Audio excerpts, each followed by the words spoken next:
Good morning. It is Monday, the 26th of January. I'm Maeve McMahon, and this is Europe Today, your daily dose of European news and analysis live here on Euronews. Coming up today, all eyes are on the EU-India summit taking place this week in New Delhi. After months of preparation and a decade of talks, the summit aims to finalise the details of an EU-India free trade agreement, one that would liberalise billions of euros in trade, cutting tariffs on European cars and wine while expanding market access for Indian electronics, textiles and chemicals. Commission President Ursula von der Leyen, Council President Antonio Costa and Trade Commissioner Maros Sefcovic spent the weekend on a plane to India, and our Euronews EU editor Maria Tadeo was also on board and sent us this dispatch from New Delhi.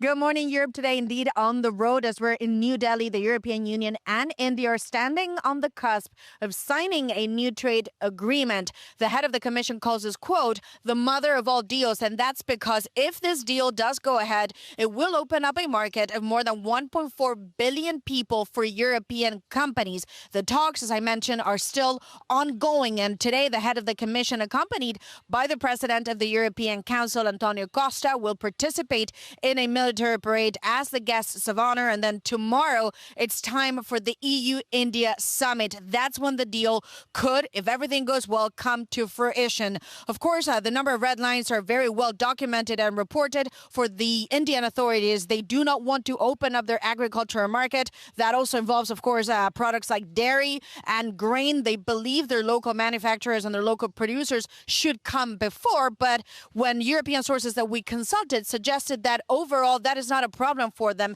because the overall benefits for the car makers, the chemical sector, the producers of olive oil, wine and spirits, the exporters of services here in India will greatly benefit from this agreement. As I mentioned, the talks continue. And yesterday night, we spoke with the man who is really in charge of the negotiations. And that is, of course, the Trade Commissioner, Maros Sefcovic, who told us he really believes this time will be the right time. So European Union is very close to getting it done. How close is it? We just had a very good meeting with Minister Goyal. I think it's our 11th meeting over the last 10 months, so we spent an enormous amount of time together to get it done. So we are checking, the latest documents. We are exchanging the last numbers, and I believe that we are very, very close. So come Tuesday, there will be a signature. I mean, we do our utmost, and I believe we will have a signature. You've said the Indians have been tough negotiators. Why? I think they are known for being very tough negotiators, and also our starting positions been very different. They had a high tariff, they are a developing country, and we wanted to respect the specificity and at the same time to protect European general interest. And of course, is there anything that's a red line for them that we cannot accept and vice versa? What's the sticking point at this hour? I think that we had a very frank and open discussion at the beginning of the last year where we decided to keep the most sensitive sectors for both of us outside of this deal so we can really focus on the positive outcome. So we are working on that right now. And of course, always in the last hour. So you want to check the numbers. You want to be sure that we are both delivering. And therefore, we had a meeting this afternoon. The teams will work on it. And I believe that tomorrow we will complete the whole exercise. This is the mother of all trade deals. It's something the Commission loves to say. But for Europeans, we're watching Euronews today and they go, what does that mean? How is that going to impact European businesses and sectors? Where is the benefit, the value of this deal going to come from? First and foremost, this is the largest trade deal ever.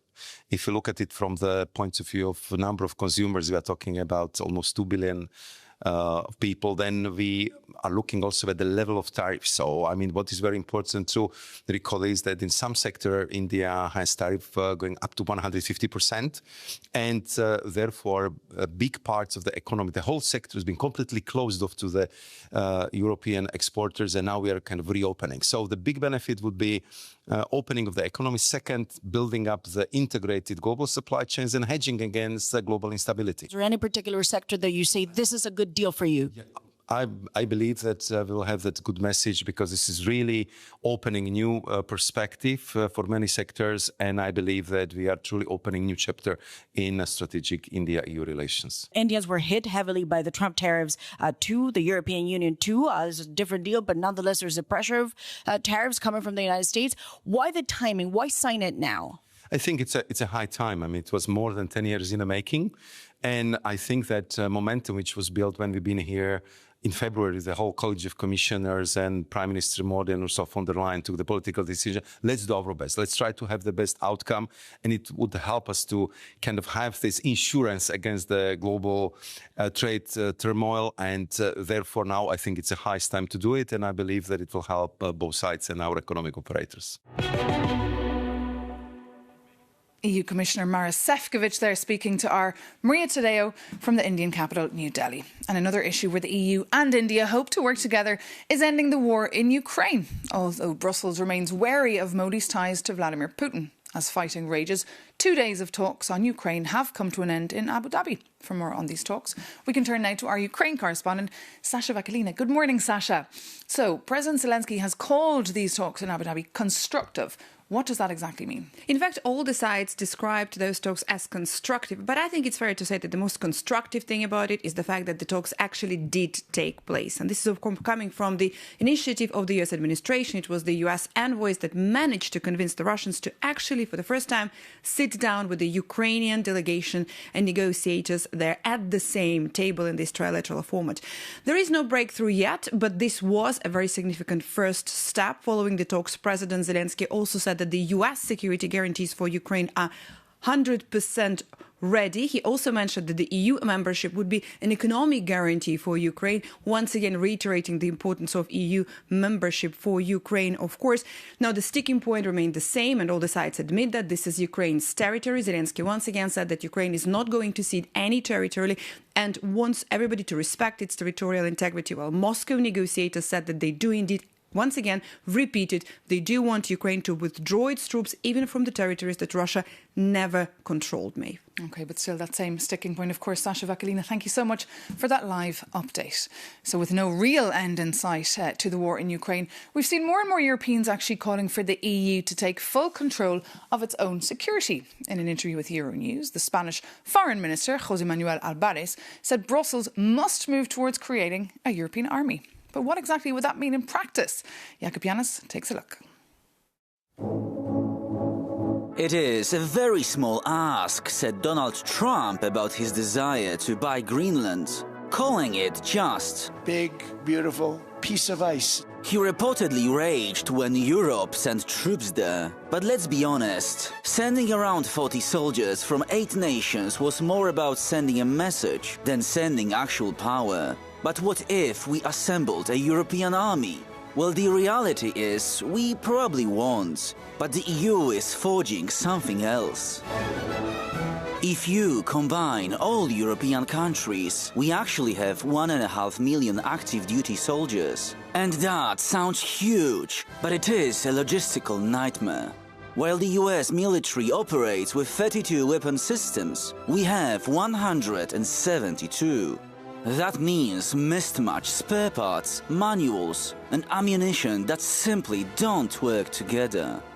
And moving a tank from Lisbon to Warsaw can currently take months of paperwork. That is why the EU is rushing to fix the so-called military Schengen. The new goal is to cut that travel permission time down to just 3 days in peacetime and only 6 hours in an emergency. So the goal isn't a single super army, but making our 27 existing armies actually compatible. But fixing the system is the easy part. Finding the soldiers is harder. While Latvia and Croatia are bringing back the draft, the question remains, is the wider European public ready to fight? So that's why we aren't replacing NATO. We are just ensuring that if the phone rings at 3 a.m., we can actually pick it up. Jacob Yanis there. And now coming up, we'll be joined by Thomas Byrne, the Irish Minister of State for European Affairs and Defence.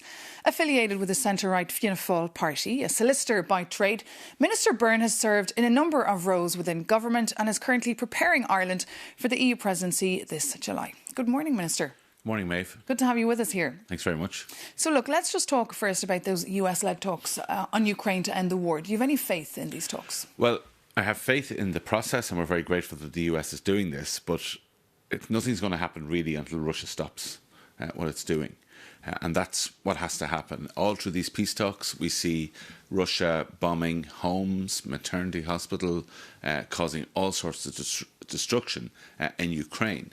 And I think when that ends, then all the preparations that we're doing, whether it's in those talks in the Middle East or indeed work at the European Commission and the Council last week on a prosperity plan for Ukraine, well, all that can come to fruition if Russia stops and if we can get agreement at these peace talks. And do you think this week in India the Europeans could put some pressure on Modi there, use perhaps some soft power and diplomacy to put pressure on him, to put pressure on of course, Vladimir Putin to end the war? Well, I've no doubt that Ukraine will be part of the discussions this week in India. I think the work that the Commission is doing in India is very, very important. I think it's absolutely essential for Europe and indeed for Ireland as well.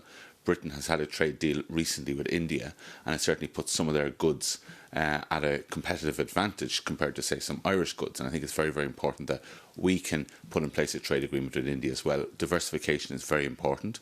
It's very important that we open up as many markets as possible. And we do that, with the Commission does that on all our behalf. So I think it's very, very welcome. So Ireland would support the EU-India trade deal? Because you didn't support the EU-Mercosur. Obviously, we'd have to look at the details of it. But in principle, Ireland is very much in favour of trade diversification and opening up as many markets as possible. We've benefited hugely from international trade over the years, and we want that to continue, and we want that to change and diversify. Let's go back to Ukraine. Of course, that came up last week in that EU summit. And President Zelensky in Davos was very, very critical, Minister, of the European leaders. Did he go a step too far, do you think? No, I'm not going to criticise President Zelensky. I think he was quite strong in his words. I think it is a fact that there's been a lot of support from the European Union, European countries, including Ireland, for Ukraine, and that will continue. I think what's happening in Ukraine at the moment is pretty unparalleled. It's unconscionable. It shouldn't be happening. His people are suffering a huge amount, so I have a huge amount of understanding for him. But I think our role now is to do as much as possible to bring this to an end. We must continue to put economic pressure on Russia. He piled on the pressure. He said Europe's not doing enough. It wouldn't be able to defend itself. Well, does he have a point? Well, certainly before Christmas we would have been in favour of seizing the assets, the frozen assets here in Europe. We weren't able to achieve that, but we certainly have achieved a very significant loan for Ukraine from that European Council. But yes, we could have done more.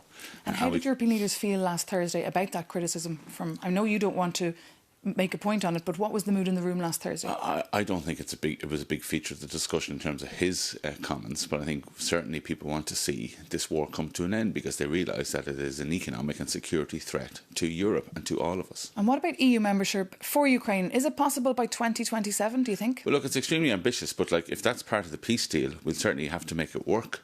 Let's see what happens, and certainly it would be a big job for the Irish presidency, which starts in July, to make that happen. We have put enlargement down as one of our top priorities. We see a huge opportunity to finish negotiations with Montenegro, to really progress Albania, and to have Ukraine and Moldova into the realm as well of European membership. I'm not giving a date, but if the peace talks demand an earlier date, then the European Union will have to work towards that. What about the Board of Peace, President Trump's Board of Peace? Could that possibly replace the UN? What are your thoughts on that? Well, look, I don't think anybody wants it to replace the UN. I think that was the unanimous consideration of the leaders last week. It's certainly our view in Ireland. We greatly value the UN in all its facets and despite all its problems. So we don't see any organisation replacing the UN. And I think that's generally the view all around the place. And just finally, a brief word on Mercosur. How do you feel having rejected it? I mean, there's been a lot of criticism here among senior MEPs. Look, we weren't able to get political consensus for it, notwithstanding the very significant benefits to Ireland of Mercosur, which will happen if it's implemented. The government simply wasn't satisfied with the situation for farmers, and that's been a political reality in Ireland and in France. Minister Thomas Byrne, thank you so much for coming into us here in the studio, and thank you so much for tuning in. For more on any of the stories we've been discussing, do visit Euronews.com. But that brings this edition of Europe Today to an end. We'll be back tomorrow. We'll be in New Delhi. We'll be bringing you pictures of the European Commission President in a traditional Indian sari. See you then.